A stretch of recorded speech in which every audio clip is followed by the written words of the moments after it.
Yo les gens, j'espère que vous allez bien. On se retrouve aujourd'hui pour une nouvelle vidéo dans laquelle on va faire un petit point news sur les jeux de course indépendants et de plus petits studios, voilà, plus petit budget que les jeux que vous voyez habituellement sur ma chaîne. C'est vrai que ces derniers temps, il y a eu beaucoup d'actualités sur Forza Horizon 5 et sur Need for Speed Unbound et forcément, j'ai beaucoup fait de contenu sur ces jeux-là, délaissant un petit peu malheureusement les jeux à plus petit budget. Donc aujourd'hui dans cette vidéo, ça va être l'occasion un petit peu de se rattraper et de parler un petit peu de tous ces petits jeux-là. On va parler un petit peu de Toge Attack, on va parler de Night Runners, de Apex Point, de Carrick Street et de Rev to Vertex, donc en gros les 5 jeux de course que je suis depuis le début de leur développement sur la chaîne YouTube. Donc j'espère que ça vous fera plaisir d'avoir des petites news de ce genre de jeu. N'hésitez pas évidemment à vous abonner pour les prochains contenus news que je ferai sur la chaîne YouTube, à laisser un petit like et puis pourquoi pas aussi à venir me follow sur Twitter, parce que c'est pareil, sur Twitter on a assez souvent l'occasion de parler de news. Vous trouverez le Twitter sous cette vidéo. On va commencer par Rev to Vertex, le dernier en date, qui comme vous avez pu le voir sur ma chaîne YouTube, si vous suivez un petit peu mes dernières vidéos, a sorti une démo et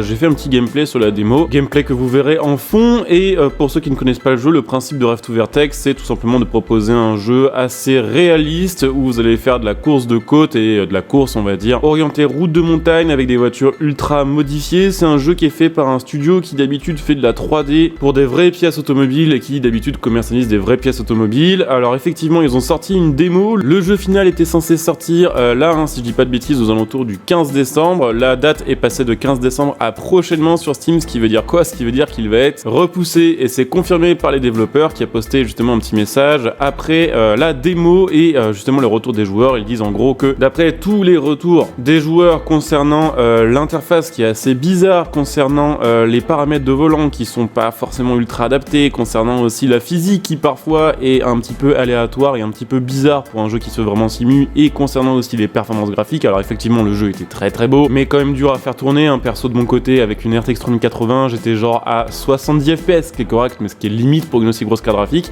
Donc voilà, ils sont conscients de tous les retours qu'il y a eu sur ces sujets-là, et plutôt que de sortir le jeu à la hâte et qu'il sorte, on va dire, dans un état assez moyen, ils ont décidé de repousser la sortie. Donc Rev to Vertex, jeu décalé à l'année prochaine et jeu qui est en cours de rework d'après les retours sur la démo. Maintenant on va faire un petit point sur Night Runners. Ça va être assez rapide puisque ce jeu n'a pas beaucoup d'actualité. Les dernières actualités datent de septembre, mais vu que je ne suis pas sûr d'en avoir parlé en vidéo, je vais répéter aujourd'hui ce qui a été dit. En gros, le jeu a bien avancé dans son développement. C'est un jeu qui est développé par un type, si j'ai bien compris, le mec est tout seul. Le mec est content de son avancée, mais il veut vraiment que Night Runners soit un banger, donc il va attendre encore avant de sortir la démo, qui est maintenant prévue au 25 mars 2023. C'est dans 3-4 mois à l'heure où je fais cette vidéo. Le problème, c'est que ça fait genre 5 fois que la démo est décalée à une date ultérieure, donc il est tout à fait possible qu'en février ou même en mars, on apprenne que la démo est encore décalée. Mais j'ai quand même hâte de pouvoir tester ce jeu-là. Pareil pour ceux qui ne connaissent pas le délire de Night Runners, c'est un jeu qui se veut être une espèce de revival des Shutoku Battle,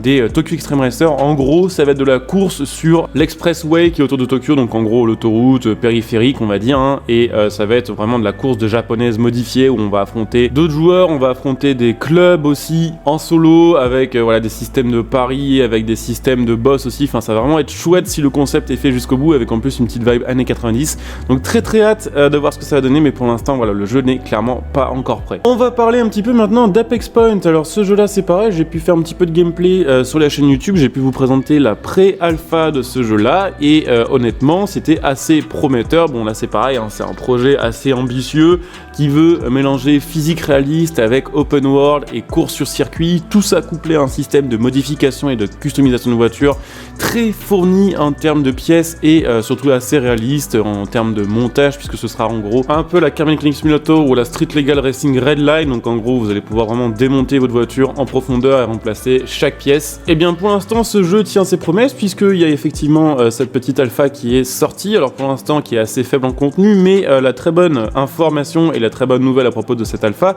c'est que en 2 mois, elle est sortie à peu près mi-octobre 2022, il y a déjà eu 10 mises à jour qui sont à chaque fois des grosses mises à jour. À chaque mage, c'est amélioration de l'open world, amélioration du comportement des IA, amélioration de la physique, amélioration des sons, du feedback au volant, des graphismes. Je crois que sur la dernière mise à jour par exemple, ils ont fait un rework des feux de mouvement et ils ont ajouté les lens flares, donc vraiment c'est des grosses mages à chaque fois et le jeu avance quand même assez rapidement et de manière assez visible. Donc le jeu est toujours en cours de développement, c'est toujours évidemment le début du jeu, mais ça s'annonce plutôt bien et je vous avoue que c'était quand même un projet ultra ambitieux à son début. J'avais peur de jamais pouvoir le tester et de jamais en voir le jour, et au final ça avance plutôt bien. D'ailleurs sachez que si vous voulez soutenir ce jeu là et soutenir les développeurs, les aider à tout simplement développer le jeu plus vite, vous pouvez vous rendre sur leur Patreon qui vous permettra de les soutenir financièrement, donc n'hésitez pas à jeter un petit coup d'œil. On va parler maintenant un petit peu de Toge Attack. Alors là aussi, énorme banger en devenir, j'ai très hâte de voir ce que ça va donner. Alors là pareil, pour ceux qui ne connaissent pas le délire de Toge Attack, c'est un jeu qui va être centré sur les courses de montagne, les courses avec des routes un peu sinueuses,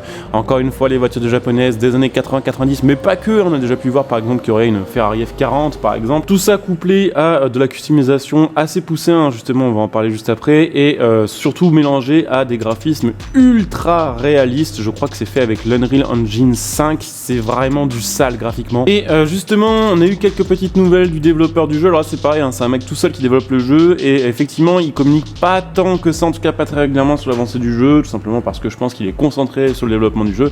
Et justement il a posté quelques nouveaux clips, graphiquement putain c'est beau, mais surtout voilà, maintenant le jeu est enfin compatible avec le DLSS, avec le Ray Tracing, avec également maintenant compatible avec le Fidelity FX, et surtout il a montré une petite vidéo des customisations de voitures, et c'est vraiment assez fou. Alors effectivement il y aura des pièces pré-créées, des pièces on va dire pré-sélectionnées pour les voitures, mais ce qui est très cool c'est qu'en fait il y a un système un petit peu à la autosculpte, c'est-à-dire qu'en fait vous allez pouvoir avec différents curseurs adapter la largeur des pièces, adapter la largeur par exemple aussi des prises d'air, la hauteur des pièces, donc c'est assez poussé. C'est un système qu'on avait à l'époque de Need for Speed Carbon qui a un petit peu disparu ensuite des jeux et qui est de retour sur un jeu comme celui-ci. Ça fait archi plaisir et franchement j'ai super hâte de voir ce que ça va donner. Voilà, ce jeu là, si la physique est réaliste et vraiment bien gérée, ça va être une masterclass. Bon, on termine avec une moins bonne nouvelle, Carrick Street, vous l'aurez vu probablement sur les miniatures de cette vidéo, je sais pas encore à quoi elle ressemblera, mais visiblement elle y sera.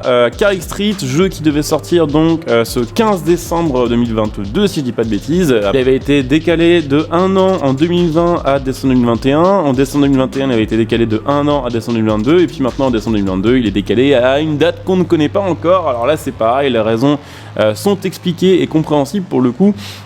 Les développeurs ont tout simplement posté un petit message que je vais vous lire. Alors le message dit la version de PC de Carrick Street n'est pas encore prête à sortir, nous avons besoin de plus de temps pour implémenter et développer les fonctionnalités que nous aimerions voir sur le jeu de manière correcte. Carrick Street est téléchargeable pour iOS depuis 2 semaines et nous avons reçu beaucoup de commentaires et de retours qui nous ont aidé à comprendre que la version PC, qui est notre projet on va dire principal pour Carrick Street, a besoin de plus de détails et d'être plus poussée que la version iOS et la version actuelle du jeu sur mobile. La bonne nouvelle est que maintenant nous avons plus de ressources pour travailler sur la version PC. Alors ce qu'ils veulent dire par là, c'est que effectivement, vu que les versions mobiles maintenant sont sorties, ils peuvent tout simplement faire bosser les gens uniquement sur la version PC. Et nous allons faire de notre mieux pour vous apporter le meilleur résultat possible, le plus vite possible. Donc en gros, de ce que j'ai compris et de aussi ce que vous m'avez dit, parce que perso la version mobile j'y ai pas du tout joué, j'aime pas jouer sur mobile, et personnellement j'attends vraiment la vraie version que je considère être la version PC et la version console.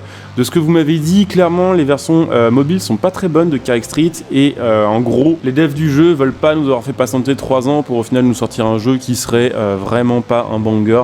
Donc en gros ils prennent plus de temps pour le développer, et c'est pareil, le jeu sortira quand il sera prêt. Je trouve que c'est plutôt une bonne décision, même si là ça fait chier d'attendre. Clairement j'aurais bien aimé jouer à Carrick Street, ça aurait été en plus une bonne concurrence à Need for Speed, on aurait pu voir un petit peu qui faisait le mieux entre les deux avec le budget de l'un et le budget de l'autre, mais voilà, le jeu est encore repoussé. Honnêtement je pense que c'est un bon truc parce qu'il sortirait maintenant, il serait claqué, de toute façon tout le monde serait déçu, donc autant attendre encore quelques mois. Peut-être qu'il sortira au premier trimestre 2023, on peut rêver. En tout cas oui, Carrick Street est encore une fois repoussé et ça fait chier.